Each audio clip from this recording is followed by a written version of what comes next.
আমি রান্নাঘরে রান্না করছিলাম। আমার স্বামী আমাকে ডেকে বলল, ৩ কাপ চা করো। বাড়িতে লোক এসেছে। তারা কারা সেটা আমি অবশ্য জানি। আমাদের যে বাড়িটা রয়েছে, একতলা বাড়ি, টালির চাল, সেটা আমরা বিক্রি করতে চলেছি। রান্নাঘরে রান্না করতে, করতে ৩ কাপ চা এনে ওদেরকে দিলাম। আমার স্বামী বলল, "তুমিও এখানে বসো।" আমি বললাম, "থাক, আমি বসে আর কি করব? তুমি তো আছো। তুমি বাড়ির গার্জেন। যা কথা হবে তুমি বললেই হবে। আমার না থাকলেও চলবে।" আমার স্বামী আমাকে জোর দিয়ে বলল যে, "তুমি এখানেই বসো। যা কথা হবে আমাদের দুজনের সামনেই হবে।" আসলে আমাদের রোজগার বলতে তেমন কিছুই নেই চাষবাস ছাড়া। কিন্তু আমাদের চোখে অনেক স্বপ্ন আমাদের ছেলেকে নিয়ে। ছেলে বিদেশে পড়তে যাবে। তার জন্য অনেক টাকার দরকার। তাই বাড়িটা আমাদের বিক্রি করতে হচ্ছে। বাড়িটা বিক্রি করে আমরা সিদ্ধান্ত নিয়েছি কিছুটা দূরে একটা ১ কামরার ঘর ভাড়া নিয়ে থাকবো। ৳১৫০০ ভাড়া, গ্রামের মধ্যেই। মাস গেলে ৳১৫০০ দিতে অসুবিধা খুব একটা হবে না। চাষবাস করে ধান বিক্রি করে যা রোজগার হয় মোটামুটি চালিয়ে নিতে পারবো।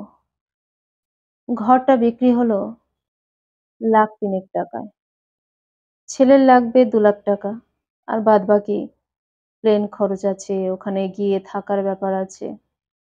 তার জন্য ৳৭৫,০০০ তার হাতে আমরা দিয়ে তাকে আমরা বিদেশে পাঠিয়ে দিলাম।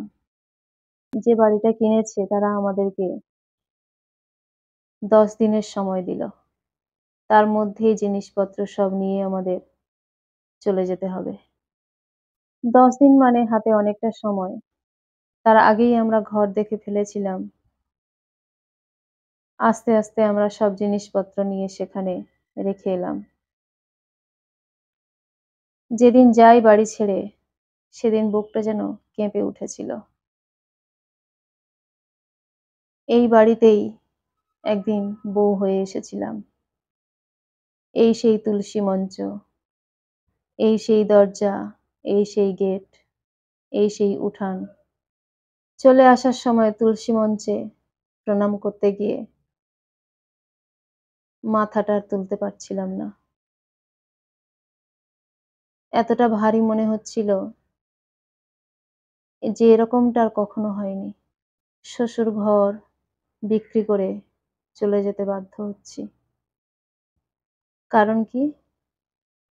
ছেলেটাকে একটা সুন্দর ভবিষ্যৎ দেওয়ার জন্য।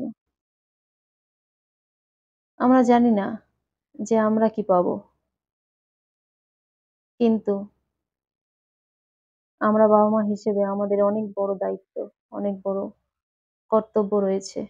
তার জন্য এইটুকু আমাদের করতে হলো।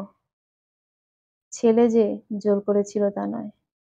কিন্তু সুযোগ যখন এসেছে সেই সুযোগটা আর হাতছাড়া আর করতে চাইলাম না। তাই এই সিদ্ধান্ত। বাড়িটা ছেড়ে যাওয়ার সময় বারবার পিছু তাকাচ্ছিলাম। আমার স্বামী বলল, "আর তাকিয়ে কি করবে? এটা আর আমাদের নেই।" সেদিনকার কথা খুব মনে পড়ে। যখন বিয়ে হয়ে এই উঠোনে পা দিলাম, শাশুড়ি মা বরণ করছিল, সেই দিনটার কথা খুব বেশি মনে পড়ছে। তারপর দুজনে চলে এলাম। গ্রামের মধ্যেই ঘর ভাড়া নিয়েছি। তার কারণ চাষবাস করে খেতে হবে। আর অত কম খরচায় কোথাও ঘর ভাড়া পাবো না। গ্রামের মধ্যেই যখন আছি, তখন মাঝে মধ্যে এসে বাড়িটা দেখে যাব। এইভাবে আমাদের মোটামুটি চলে যাচ্ছিল। তারপর বেশ কয়েক বছর কেটে গেল। ছেলে ওখানে ভালো চাকরি পেয়েছে। তাই একবার সে আসবে এখানে আমাদের সঙ্গে দেখা করতে। এই ছোট্ট ঘরে ছেলেটাকে কোথায় থাকতে দেব সেটা নিয়ে ভাবছি। ছেলে এলো, এসে আমাদেরকে বলল, "মা এইটুকু ঘরে তোমাদের থাকতে অসুবিধা হচ্ছে। শহরের বুকে তোমাদের একটা ফ্ল্যাট কিনে দেব।" আমি বললাম, "তুই থাকবি বিদেশে, ফ্ল্যাট কিনে আমরা কি করব? আমাদের দুজনের জন্য দরকার নেই। আর আমাদের রোজগারপাতি নেই, কিছু নেই। ফ্ল্যাটের খরচ কে জোগাবে?" ছেলে তখন বলল, "আমি আছি তো, আমি দেব।" ওর বাবাও রাজি হচ্ছিল না। কিন্তু ছেলে জোর করাতে কলকাতায় একটা ফ্ল্যাট হয়ে গেল। সেখানে রয়েছি, বেশ ভালোই কাটছে। চাওয়ার থেকে অনেক বেশি পেয়ে গেছি। বছর ২ তো বেশ ভালোই কাটলো। তারপর শুনলাম ছেলে ওখানে বিয়ে করার সিদ্ধান্ত নিয়েছে। আমাদের পারমিশন না নিয়েই সে সিদ্ধান্তটা নিয়েই ফেলেছে। তখন আমরা ১ম বড় আঘাতটা পেলাম। জানতাম বিদেশে যাবে, সে আর দেশে ফিরবে না। কিন্তু বিয়ের মতো একটা বড় কাজ করার আগে আমাদের সিদ্ধান্ত নেবে এটুকু আশা করেছিলাম। কিন্তু সেটা হয়নি। তারপর আমাদেরকে ফোন করে জানালো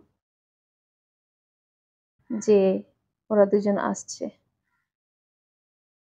ভালো। মনে, মনে খুব খুশিও হলাম যে বৌমাকে দেখব। এলো, আসার পর সবাই মিলে খুব সুন্দরভাবে কাটলো। মেয়েটাকে দেখে মনে হলো না যে সে আমাদের সঙ্গে মিশতে অক্ষম। আমাদের সঙ্গে যথেষ্ট ভালোভাবেই মিশলো। ভালোভাবেই কাটালো কদিন। তারপর আবার তাদের যাবার সময় হয়েছে। তারা ফিরে গেল। কিন্তু কপালে যে আরো কত কি অপেক্ষা করছিল সেটা তখন বুঝতে পারিনি। ৬ মাস যাওয়ার পর ছেলে আমাদের খরচ দেওয়া বন্ধ করে দিল।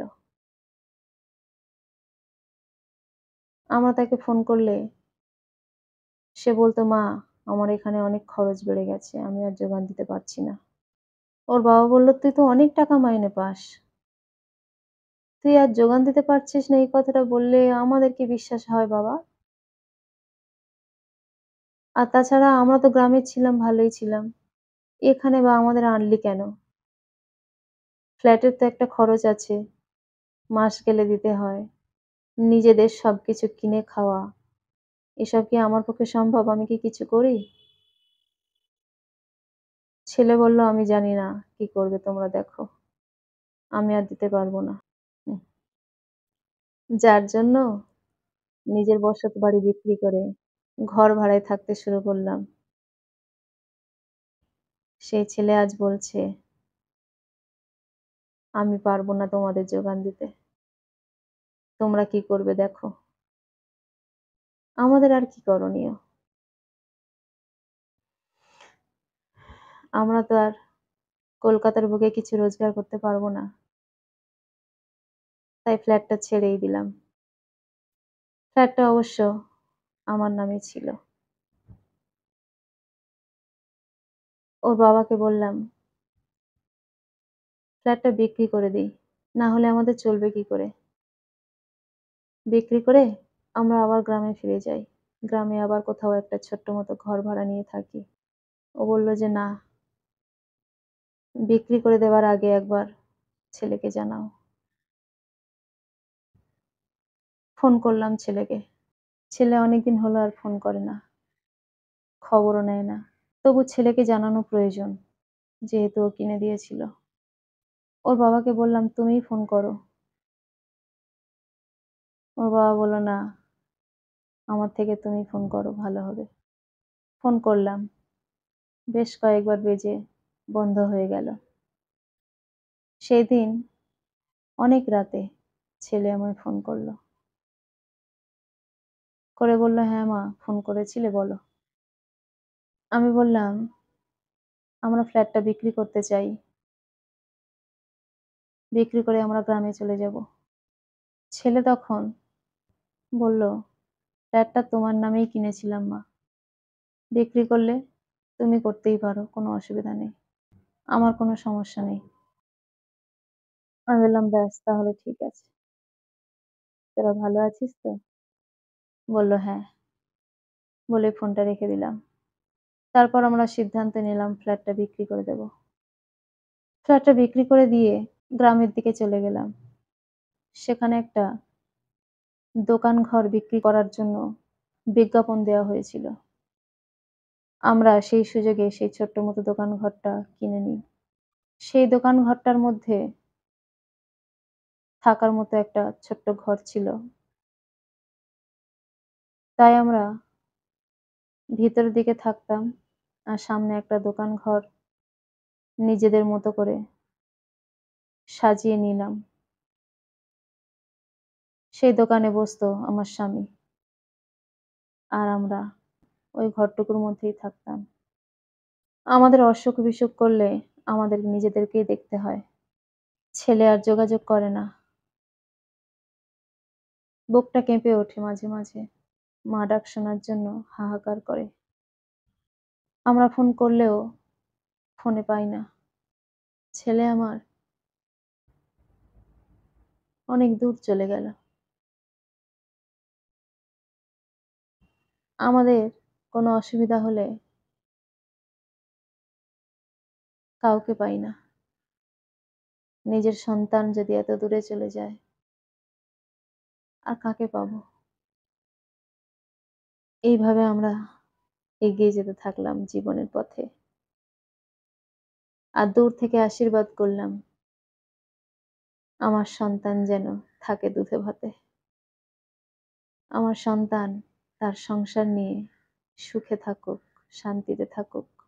এইটুকুই চাহিদা আমাদের। কিন্তু